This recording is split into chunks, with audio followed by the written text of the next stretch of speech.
তাকে অনৈতিক আর নিষ্ঠুর বলে দাবি করে, কিন্তু একজন বাস্তববাদী চিন্তাবিদ ছিলেন তিনি।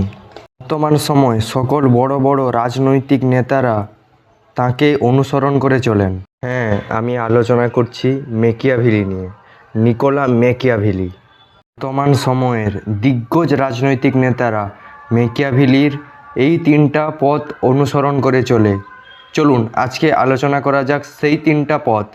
তার আগে আপনারা আমার চ্যানেলটিকে লাইক, শেয়ার এবং সাবস্ক্রাইব করে রাখবেন, যাতে এমন ইনফরমেটিভ ভিডিও আপনারা সবার আগে পেতে পারেন। প্রথম হলো ক্ষমতা রক্ষা। যেভাবেই হোক নিজের গদি বা শাসন কোনোভাবেই হাতছাড়া না করা, তার জন্য যে কোনো উপায় অবলম্বন করা, সেটা ভালো হোক কিংবা খারাপ, সব রকম উপায় অবলম্বন করা। তারপর হলো ইমেজ ম্যানেজমেন্ট।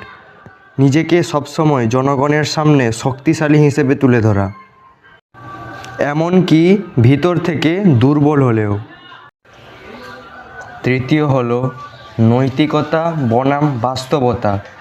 কোনো রাজনৈতিক নেতা ব্যক্তিগত জীবনে সে কতটা দয়ালু হোক বা কতটা স্বার্থপর হোক, কিন্তু রাজনৈতিক মাঠে তাকে সবসময় শক্তিশালী হতে হবে, শেয়ালের মতো দ্রুত এবং সিংহের মতো সাহসী।